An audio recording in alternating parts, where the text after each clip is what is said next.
Hello, everyone. Thank you very much for watching us. This is a new podcast episode of the Florin Carare, the Business Matchmaking Guru, together with Wojtek Salski. We are talking about financial education for teenagers.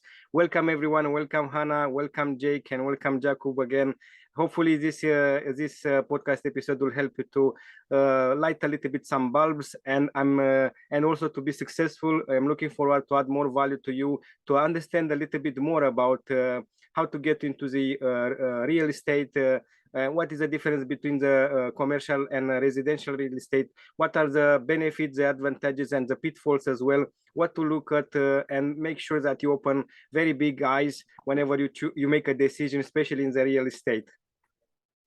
Wonderful. Yes. Thank you very much, guys, for joining. Thank you, Florin, for for being here. By now we are professionals. Really, this is the seventh or the eighth episode. So without further ado, as we usually do, at the beginning we've had a little chat. What our participants are interested in. We've also prepared some questions on our end, and I hope that I will be able to facilitate some worthy conversation. So if we can start, guys, if you could turn off your cameras for now. Feel free also to mute yourself. You can always unmute or message us and let us know if there is anything in particular you're interested in.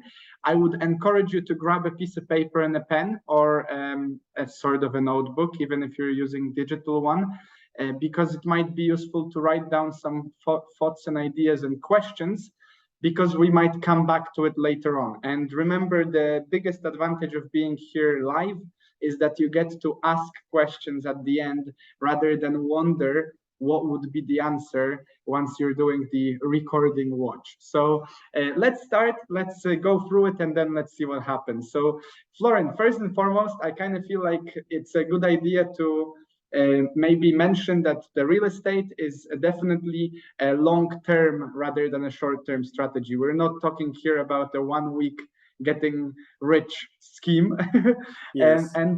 So the first thing that I would like to ask you about, and something that we've mentioned earlier, is the idea of the cash flow, because this is going to underline our whole conversation. So could you elaborate on what cash flow means according to the sources? Well, firstly, thank you very much, Wojtek, for having me, and thank you for the wonderful introduction, as you always do. And to start with this episode, I would say that it's important to look at the cash flow. So if you are in the real estate, you need to look at the long-term gains, basically on the capital appreciation. And in this case, you need to look as well at the cash flow. For example, if you look at getting to buy-to-let properties, you need to look with the fact that you need to cover with your rent at least twice. I would recommend twice the mortgage that you have, because you also have other costs as well that you need to cover. You as a landlord, you also have like the maintenance costs that you need to provide. You need to, if anything break in the property, you are legally responsible to sort it out, the things for your tenants. And here I would make a comparison between being a commercial landlord and being a residential landlord. I would say that if you are on the long-term game, I would recommend to go more for commercial, because in commercial, when you become a commercial landlord, everything is paid by the tenant, including the repairs and everything. If everything breaks down, the tenant is responsible to make the repairs, and you're not legally responsible to make the repairs for the tenant, because you make in such a way the tenancy agreement that he's legally responsible for any repairs, and you don't have to worry and have a headache about what is happening. They have to leave the property in a pristine condition at the end of their tenancy agreement. This is a big difference, because if you put into consideration, if you are a residential landlord, if you put into consideration the breakdown that can happen, and if you are lucky to happen like more often, basically you don't see a profit. And here, because we speak about the cash flow, having a cash flow positive is very important as a landlord. And you have more risk when you are a residential landlord than if you are a commercial landlord. So I would recommend to look into opportunities into the commercial sector, what you can acquire that is commercial, and maybe do a leasehold agreement with someone that is on a long term, maybe a 20 or 30 years, or maybe 40 years or 50 years on the long term. And you have the advantages as well that you can charge also ground rent, service charges to the leasehold that is taking the leasehold, and you have more benefits of being a commercial landlord than being a residential landlord if you make into comparison. So if you have questions here, definitely you might have other questions. So I can speak until morning, but please ask me more questions. No, of course, yes. So let's just review the idea, because I feel like it's important. You know, some of our audience was with us before, some are just joining, and the ones to come, we never know who's going to watch it in the future. In terms of the cash flow, what the way I understand it is, if you're cash flow positive, the amount of money that comes into your account is more than the amount of expenses you have. And if you're cash flow negative, you have more expenses than the money that you're getting in, and you're getting into debt, which is not necessarily the good debt. And for more information about good debt and bad debt, please go back to, I think, webinar number 3. But I think what you said here, Florin, that was really interesting, is that part about thinking about all the other things that the having of the property has in mind, like the price, the price of the rent is one thing, the price of the lease, the mortgage, but then all of the little things that we might not consider from the get-go. But then, as you said, if you're a residential landlord, what I remember from reading Robert Kiyosaki was, well, watch out how much it is for you to keep the flat clean and ready for every other time someone rents it, because you might be paying more in those, even if you're using someone else, like outsourcing, not necessarily doing it yourself, than what you've initially counted as the profit. Because maybe you've taken a mortgage, you assumed that you're going to get that twice, as you said, which is an ideal situation. And this is, I guess, important to note. Try to get the tenant of yours to pay you twice as much as you need to pay back for your mortgage each month, because that way you're paying back and at the same time actually making some profit. But then once you count up all of your expenses on services, suddenly it becomes much less of a good deal, let's say. And I wanted to ask you, Florin, here, I remember at some point you said that, and this is in regards to what Hania asked, actually, at some point you told me, and something that actually echoed through the books by Robert Kiyosaki, that you don't necessarily need money to start the process of getting the rent ready, getting the residential or the commercial lease. And you mentioned something earlier on, sorry for the cut, in one of the episodes about the idea of a good credit score. So can you elaborate on that? How can we make money out of no money? Well, firstly, you need to become a good fundraiser. You need to become, and in order to become a good fundraiser, you as a person need to have a good credit score. And because usually all the financiers that are giving money to help you to build your property portfolio, they will look into, they will do their due diligence on your behalf. In order to check what kind of person you are, and they will have access to tools that normally banks are using it, in order to see what is your credibility from the financial sector, to make sure that you are not bankrupt, to make sure that you can afford, if you take a loan, you can afford to pay it. And usually, if you buy anything by making a loan, by taking a loan is better, because it's reducing your taxes at the end of the year. On how much you have to pay on your profits. So if you have, for example, if you have, let's say 100% of an apartment, instead of buying 100% cash of an apartment, better you buy 4 apartments and you put it down only 25%, because it's buy to let, and the remaining 75% you take a loan from the bank, for example, you take a mortgage on each property, and you take it on a long-term mortgage. And in this case, you need to look, okay, if a rent in a certain area is £1,000 and my mortgage is £500, in this case it means that you have £500 you have £500 to use for maintenance cost, for any kind of unexpected cost that you as a landlord you are forced by the law to make sure that you assure good terms to your residential tenants. If we speak about commercial tenants, in this case, you have even more profits because residential tenants, they will pay for the expenses, for maintenance, for anything. If anything breaks down, the commercial tenants are legally responsible to fix the building. If the roofs breaks, if you are a residential landlord, you have to fix it from your own pocket. If you are a commercial, they have to fix it, which is a big difference because you win less basically. Basically, you cannot put the double, let's say like this, if you have a mortgage, a commercial mortgage, but you are sure that you have a more clearer expenses that you have basically.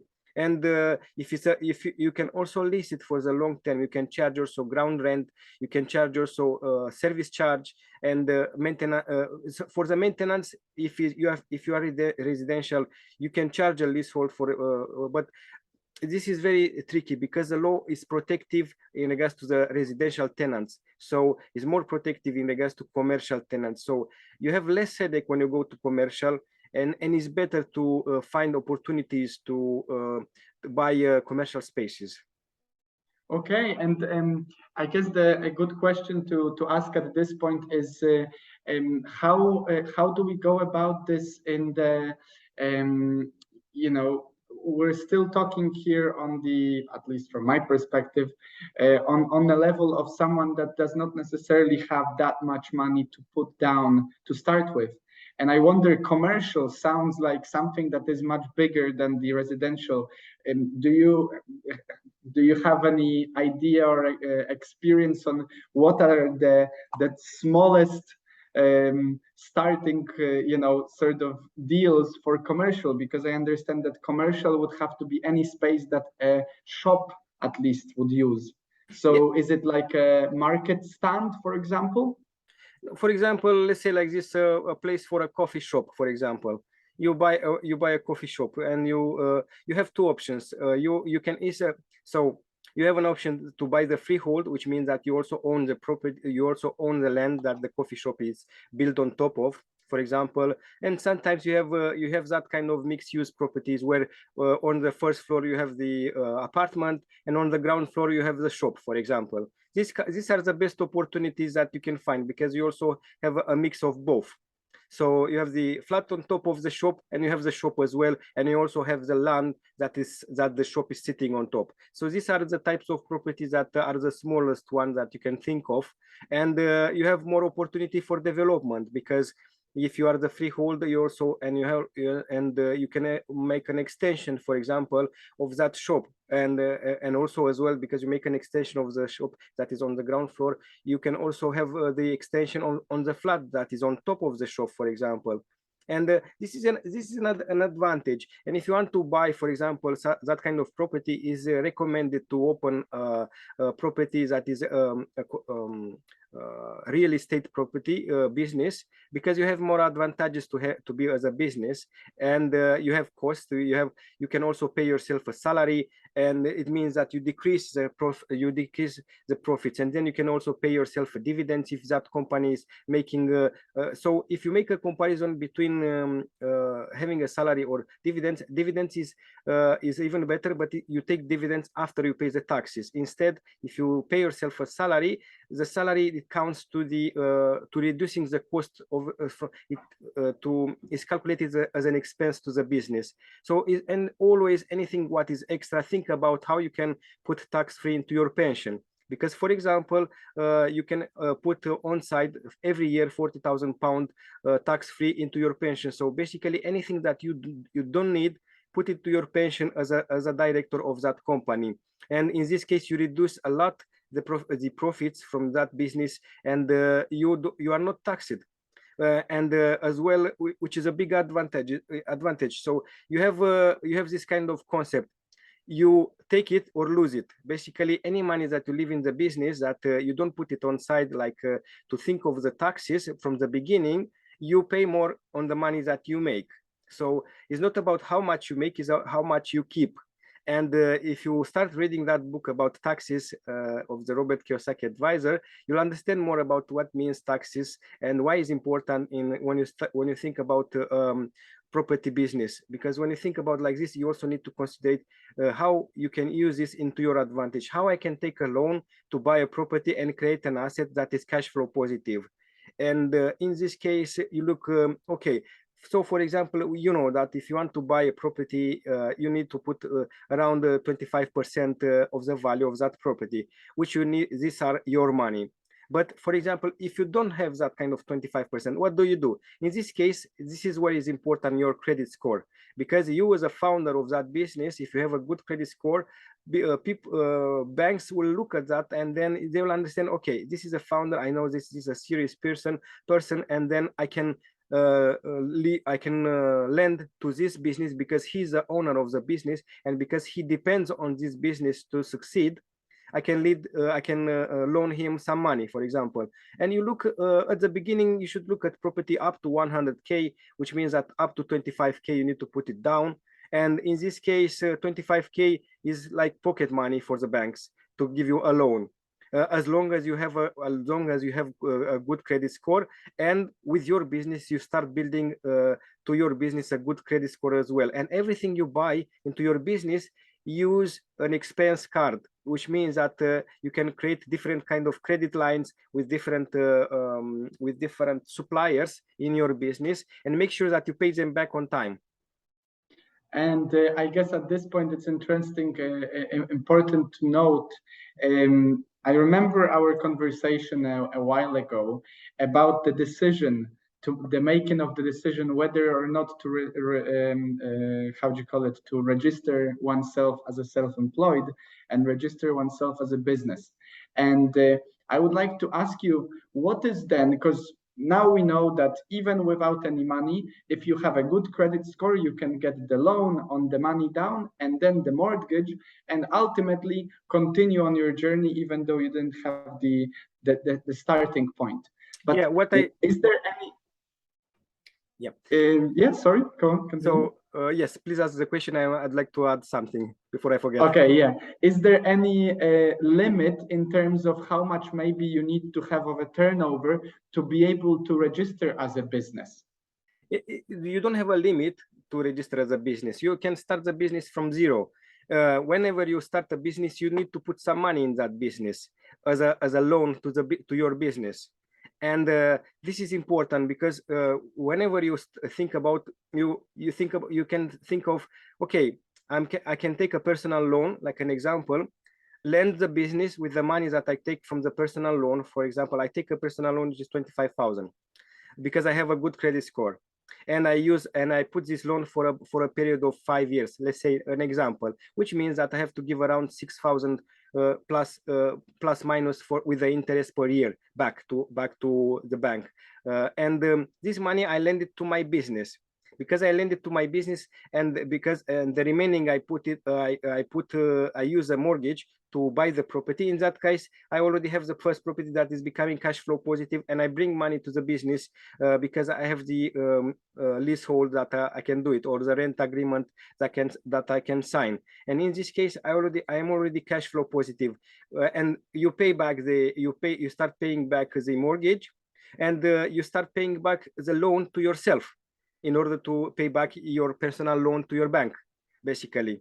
And you need to take into consideration that whenever you calculate the rent, you need to make sure that with your rent you can cover the mortgage cost, you can cover your personal loan as well, because you need to pay back from your business into your personal account, so you can pay back the loan to the bank that is giving you a personal loan.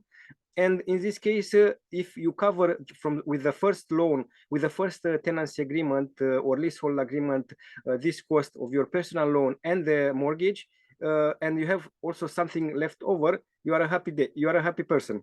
because then you can leverage this property to buy another property. Basically, you can leverage after 1 or 2 years, or sometimes even shorter, if the bank deciding to take the risk and give you lending based on their risk appetite, basically based on the bank risk appetite. And whenever you buy the second property, you can put down the first property as a guarantee to and as a guarantee that you'll pay everything. And and then you don't need any more the personal loan in that case, because you have something to guarantee with whenever you take a loan, and you can do 100% loan, like to buy the second property. The most difficult part is the first one, because in the first one you need to put some money into your business, and your business need to have 25% of the value of the property. Okay, I mean, it sounds like something doable, but there are a lot of questions that sort of arise in the process, and I bet that for this, as you said earlier, and we will put, don't worry guys, we will put those books out there as well, the tax growth book, from what I remember. A good question for me right now is, as you said earlier, I wonder how does it work in terms of the like the first time that you're renting. I remember you said to me at some point, find the buyer first. And how do you advise going about finding someone and making a deal with them that they will rent your flat? I mean, this is just a question that, I don't know, maybe it's easier said than done, but how do you find someone to rent from you before you even have the property? Firstly, you do the research on that market. You need to find out how much is the rent agreed for that period. And usually, if we speak about commercial, they have to pay minimum 1 year in advance plus 6 months deposit. So basically, you'll get the rent for 18 months in one go. Which means that you have a big advantage, because you are already with cash in your hands. And once you identify the possible tenant or a possible leaseholder, and you start leasing the property for 5 or 10 years or 20 years, depending on how long you want. And then you decide after that what will be the terms of renewing the leasehold of the property. You make with that person, or with that company, you make a lease, you make a letter of intent. Basically, they will say in that letter with their company details that they want to rent that space from you, or they want to lease that space from you for a certain period of time, at how much will be the price. And the bank, once you show this letter of intent, because you already have a tenant, they already say, okay, this person is already almost with the cash in hand, and they also have a way to pay me back the mortgage, because they already have a tenant, or they already have a leasehold in place. And they also have the intent of the leasehold in place, which means that it will be not a difficult decision for the bank to give you a mortgage on that property, because you already have the letter of intent from the possible tenant, or from possible leaseholder. Okay, yeah, that a letter of intent, guys. That is the key takeaway from this one. So Michael asked a good question earlier, and I guess this is a good time to ask about it. Can you reinvest by, for example, selling the property, and to not pay taxes on the capital gains, you lease with that money another property? Is that something that works in the UK as well? Well, it's important what the government wants. If the government wants more property, in this case, if, for example, if they want more property, it means that you need to create more properties to help the government to have more land, and then the government can offer you some facilities. These facilities are decided based on the location where you are, based which location of the UK you are. In Scotland is different than in England, for example. It depends on how you need to read urban development plans of the local council authority to understand what will be the benefits as well to use the money to reinvest and make maybe new buildings, because usually this kind of facilities they are given to the new buildings. Basically, if you buy or acquire new buildings, because you stimulate the development of the construction. So this will be the most of the time the case for having different kind of tax advantages. But if you look at the classical way of reinvesting the profit, basically you should have a holding company that is holding different kind of properties and different kind of, for example, you can buy 2-3 properties in one company and then have a holding company that is acquiring, that is creating a new company to acquire another properties under a different company that is under the same holding company. So basically a holding company, you have it on the top, and then you have different little other companies that are responsible for different assets or for different properties. It's better to run it like that, because any profits that you can make from one company, you can reinvest it tax-free in a different company.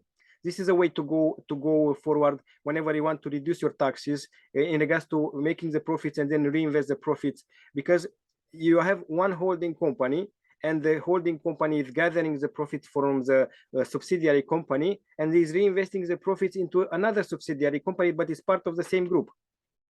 So it's basically for one company's cash flow negative, you use the to the advantage of the other. The income of one becomes the expense of the other, and all of them are actually in the same ecosystem. So you just make the money flow rather than let it out at any point.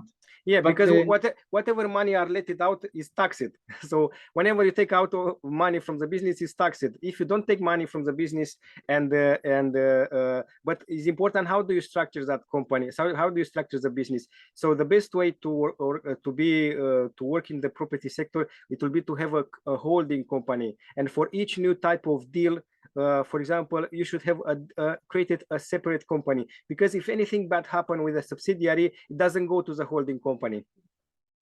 Okay, that sounds like a lot of tricky paperwork to do, and I wanted to ask you at this point, have you noticed, is that something that one should consider with a proper lawyer and advisor on the side to manage these companies? You don't need to, because it's very simple. So it's like creating a different company, but instead of having the owner, you as a person, you have your holding company, which is the owner of a new company. So basically, for example, you create a holding company, and then the holding company is the owner of a subsidiary, and that subsidiary is owning the assets, which means that, for example, whenever you make a profit from the subsidiary, you take that profit.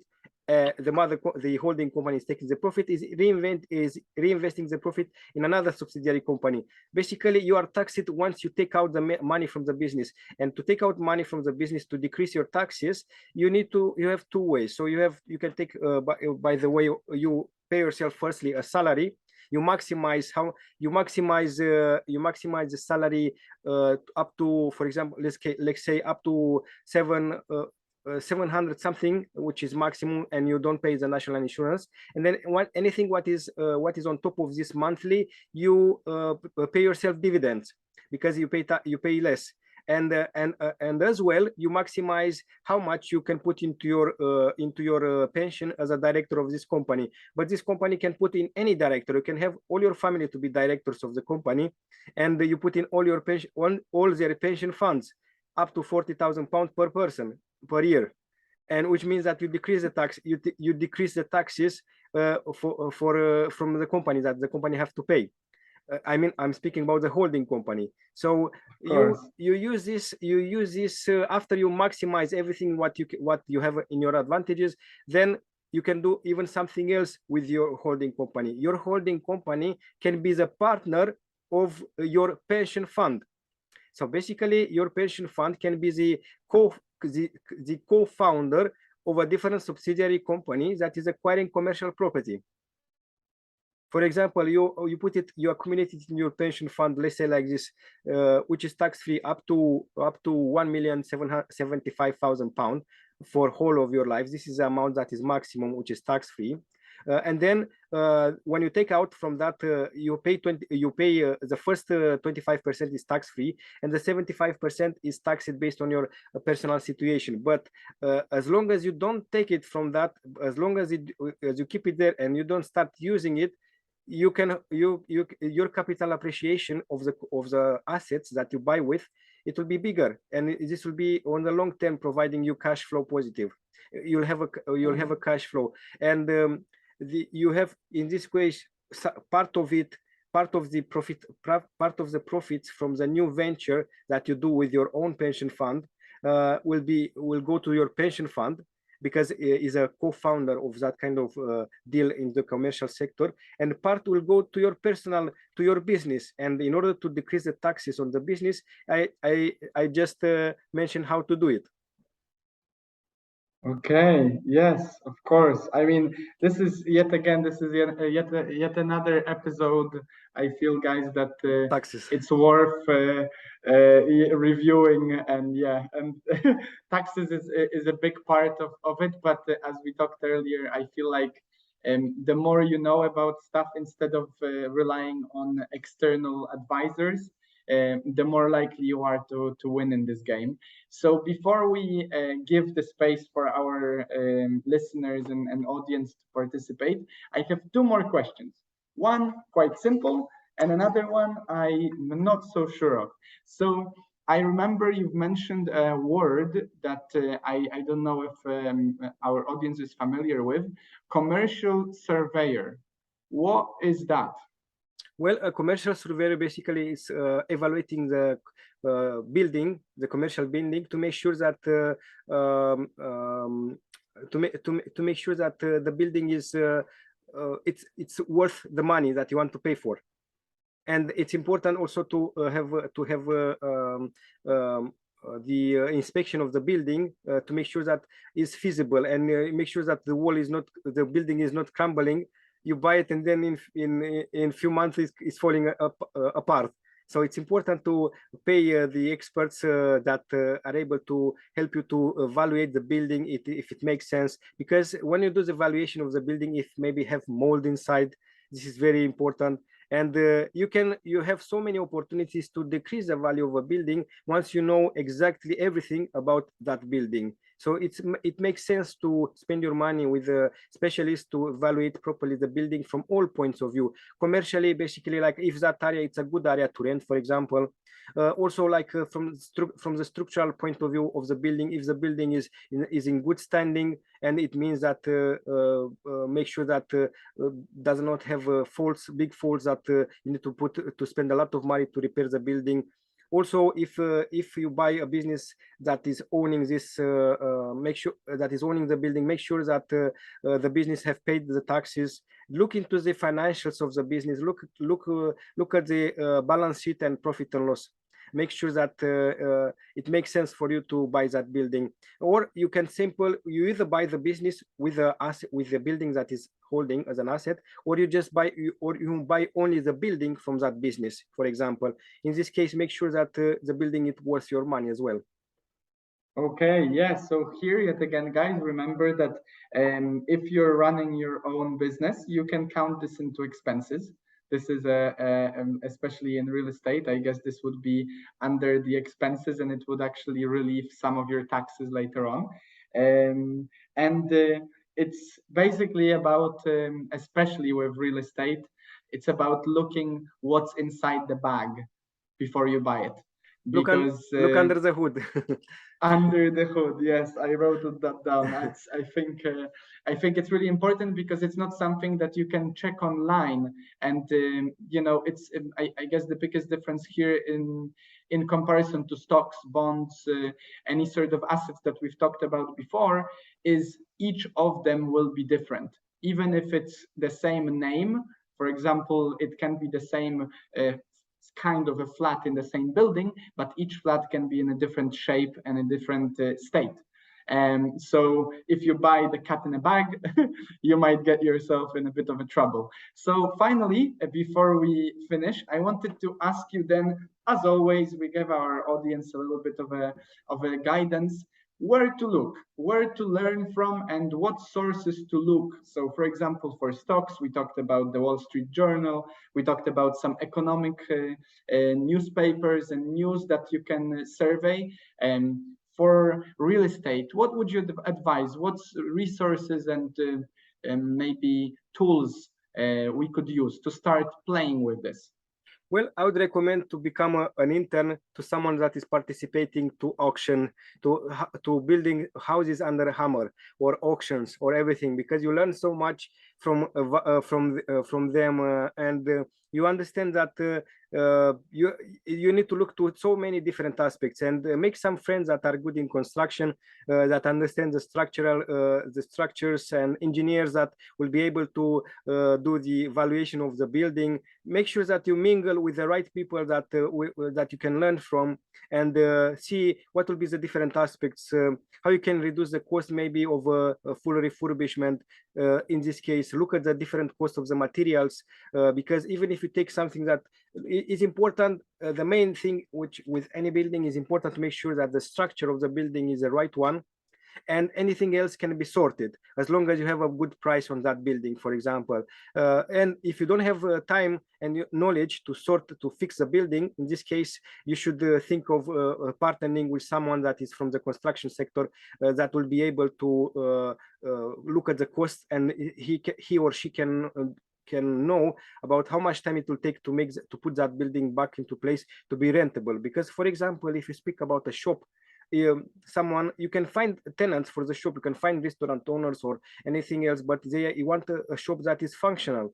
And if the walls are falling apart, if you don't have tiles, and if you don't have proper electricity, you need to look at this cost, how much it would cost, and the permission cost and everything. If the structure is good, if you have the right systems, basically look at the electrical system, how old is the electrical, how many faults can create, because this can create fires also, and you can have an impact on your insurance.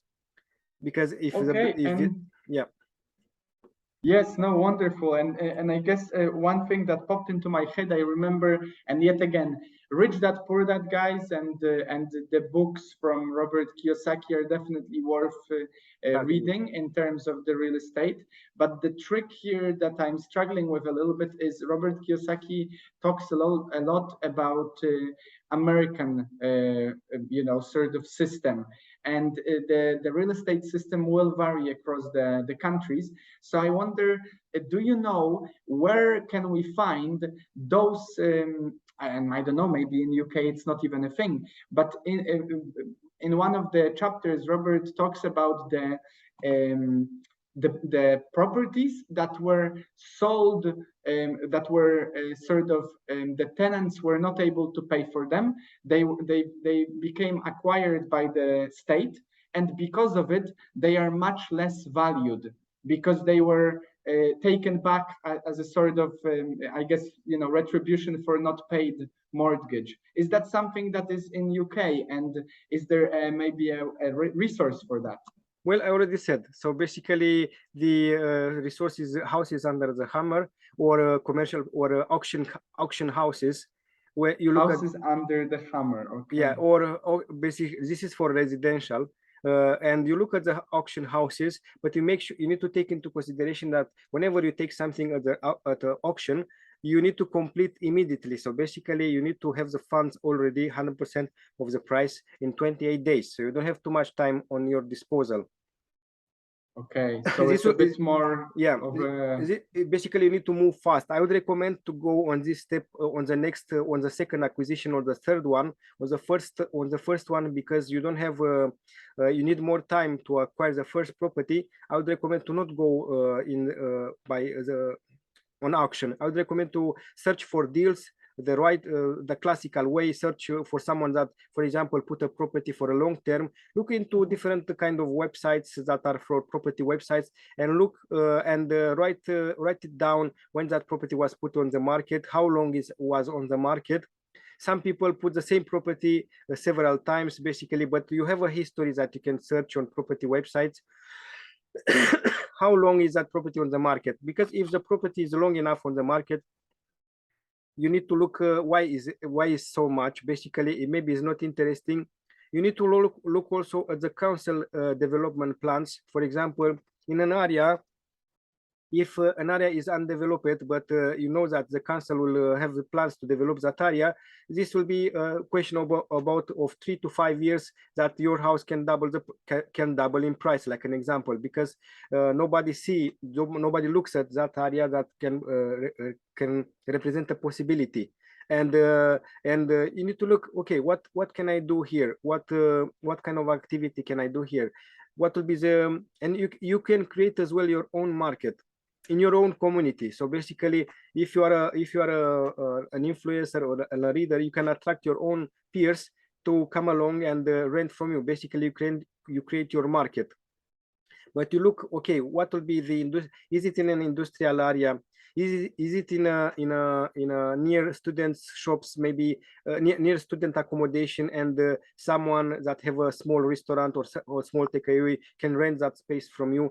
Look at the spaces, like takeaway spaces, restaurant spaces, to start with, like the smallest one, that maybe shop spaces that are small, and then you look at this, that you can do. For example, you can do some kind of ethnic shops. You know that in that area you have like a Romanian or a Polish community or a Lithuanian community, and you don't have in that area like a local specialized shop. In this case, you can think of acquiring that space to make a local shop, or make something that, and rent that space for someone that can do that kind of shop. Basically, think like from the demographic. Look at the demographics of that area. Look what kind of people are living in that area, what they are doing, what are their habits, what is their expensive, what is their buying power. And based on that, you can think of what kind of business I can make here, or maybe what kind of business I can lend this space, or I can rent this space, and if it can be successful. Maybe in that area, look at the garage, for example. Do they have a garage in that area in order to fix cars? Or maybe look at different, just walk in an area and look what is missing here, and write it down, and what is missing here, and write it down. And also as well, look into the council website to look at the development plans in that area.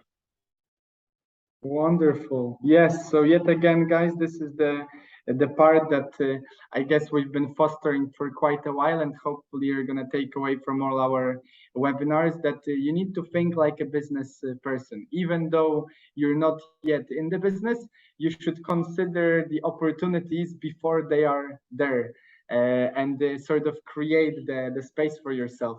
Thank you so much, Florin. You're welcome. I'm sorry for the cat constantly bothering me. I'm kind of sad that I actually did not close the door for her.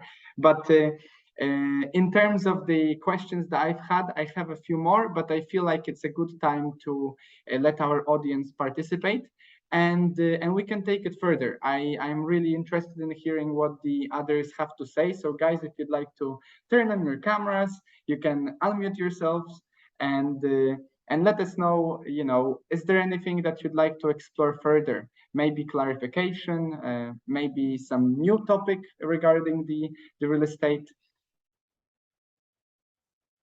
Can you hear me? Yes. I don't have any questions, but I just wanted to say that was so much interesting information all at once, and I will definitely be rewatching this, because what you said is basically like an A to Z plan of how to own property and how to make positive cash flow, and everything like run itself. So I mean, why not? Yeah, be a good thing to explore further. I think, Jacob, is very important to look at the numbers.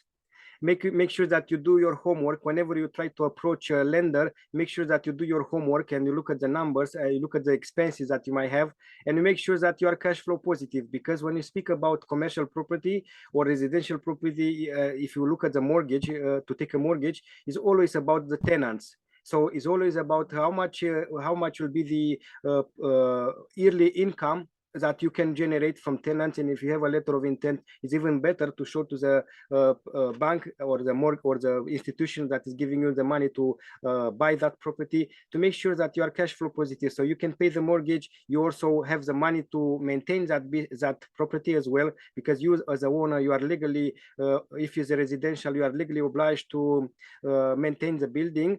Or if it's commercial, that you have the benefit that you remain with more money. You can take less, for example, but you remain with more money because you don't have the maintenance costs, because the tenant will be obliged to maintain the building.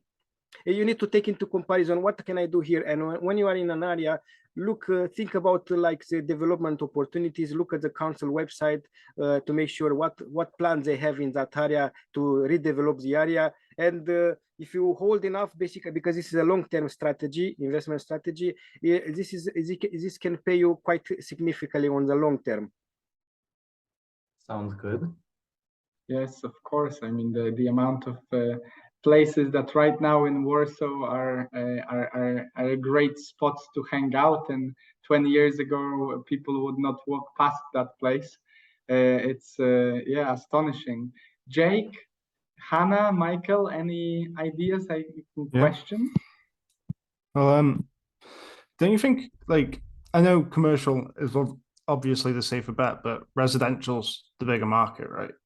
So like commercial is really hard to get into because, you know, you have to be, well, like Wojtek said a minute ago, like you have to be a businessman because you need to know who your market is, what you're trying to approach. You need to be able to think like a business. You need to be able to have every facet of it. But I feel like with the amount of empty high streets and the empty to let spaces you see nowadays, commercials like just really hard to bite into, if that makes sense. Well, look at the numbers.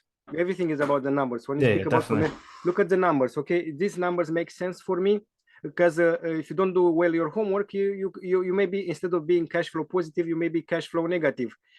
So it's no point in this case. It's important, but on a quiet side, if you are looking at the long term, you have less headache being a commercial landlord than being a residential landlord. Because even if you are a residential landlord, do not think that if you are a residential, it's better to be as an individual. It's better to be as a business as well, but you have more costs. So because when you speak about properties, you have a large amount of money and you have a large amount of investment, which means that if you do it on individual, you can it's not convenient from the tax point of view. So instead, if you have a business, a property business, and if you want to go this residential way, make sure that whatever you charge for the tenancy, you can also have the money to sustain for the maintenance, for the if anything broke down, and also make sure that the structure of the building is properly done, because you as a landlord, you are obliged by the law. And if you have dump in the building, this is very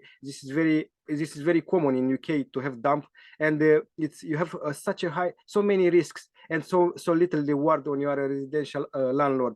But if you do your homework and you become a commercial landlord, you have less headache. And it's important just to make sure that the building is structured well, and make sure that you find the right kind of the right space for the right type of business.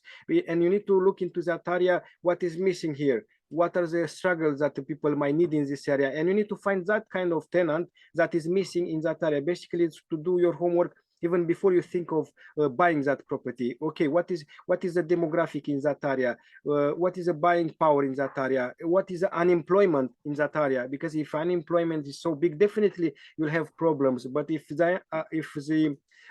you have good employment, but maybe a certain type of business is not working in that area, but maybe could work a different type of business, it's important to look at what kind of facilities that kind of building is offering to your tenants, like an example. And look at, do I have more options with this space, or I'm limited on different options? And you look at the licenses, what kind of license you have for a shop, for an office, for what.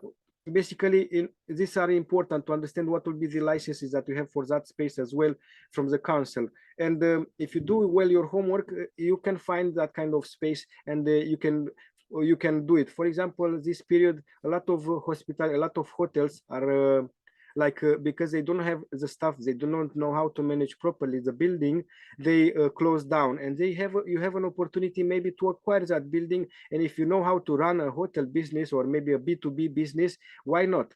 Because you can, and maybe you don't want to run that, but maybe you know someone that will be able to manage the business because they have experience in hospitality.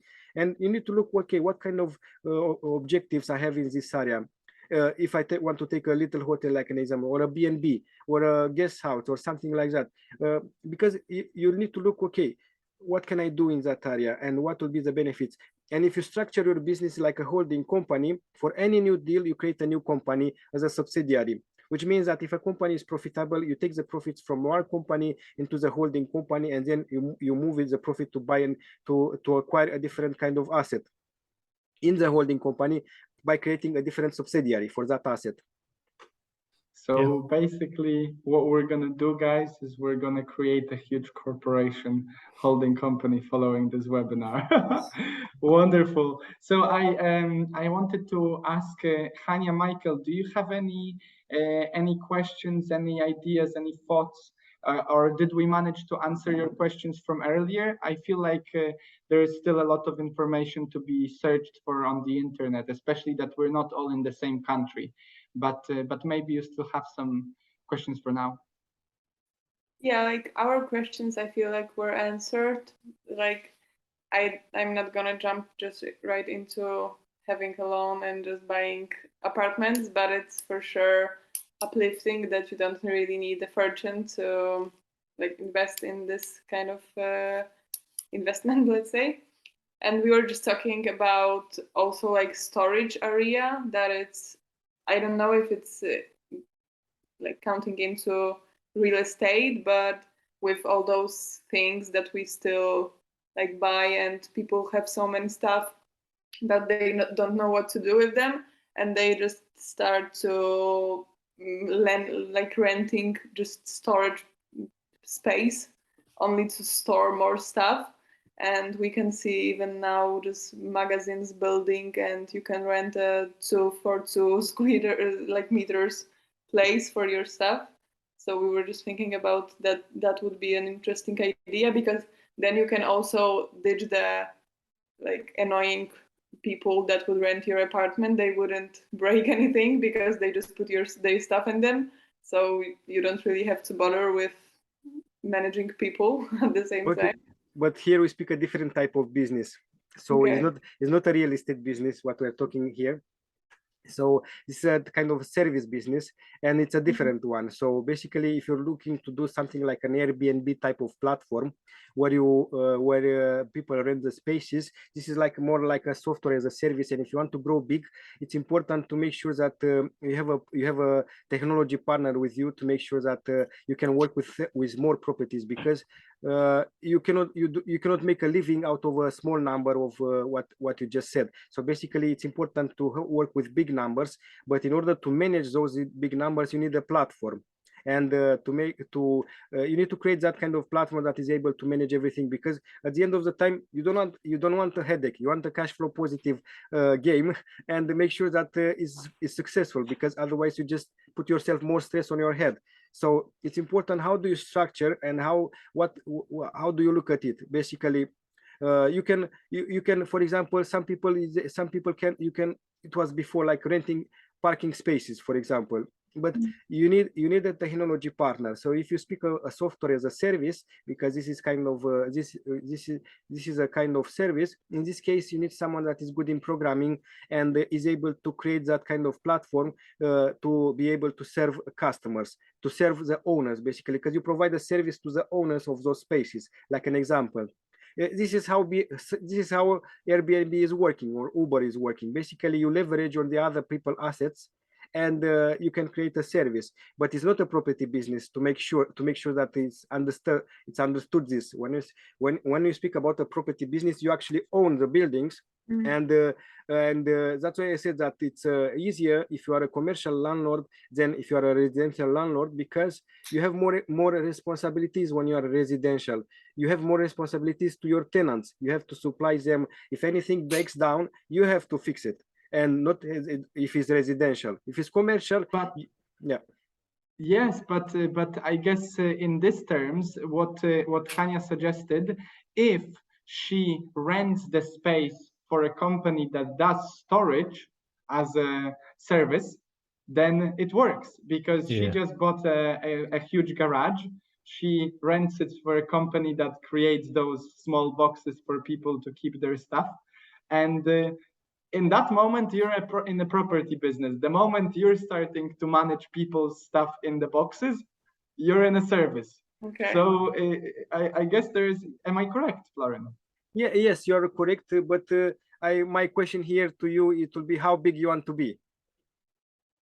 Yeah, Well, definitely have to look at that maturity of your organization if you go in that way. Like the building where I work, it's like 50 offices, and I know the owner of the building owns a company that rents out office spaces, so he gets to be a commercial landlord to himself. And then those office spaces are their own residential landlord. So, like, if you went to be a really mature organization, you might actually use a mix of both anyway. Yeah, it's true. It's okay, true. yeah. I think it's important to start somewhere, yeah, and then based on your appetite. But it's important to decide from the beginning what kind of landlord do you want to be. You want to be a residential landlord or do you want to be a commercial landlord? Because you have a different kind of strategy for each, and if you do it both, you have a lot of headache. If you start with both at the same time, it is not impossible, but you need to make sure that if you start as a residential landlord, you make sure that you have a good maintenance company next to you that is able to help you, and you need to have a contract of maintenance with that company to maintain all your properties. Like an example, you should also have a contract with an estate agency to manage the letting agreements with your tenants, because otherwise you'll be just a small landlord and you cannot actually be a big landlord because you do not have time. And you do this business or any business because you want to be happy and because you want to have a good life balance, basically life work balance, let's say like this. But if you don't have systems, it's very hard. And with a commercial property, you need less systems. You still need systems, but you need less systems. But with residential, you need more because you are responsible for more things. Yeah. And I think, guys, this is a good moment to maybe point out as well that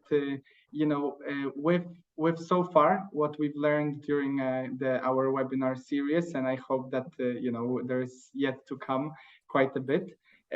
We're trying to figure out a way to do less and enjoy more time with our loved ones and in a safe sort of zone, instead of putting too much more work onto ourselves. So I actually had an interesting conversation today with one of my friends that was offered a business opportunity, but two options, and one is more passive than the other.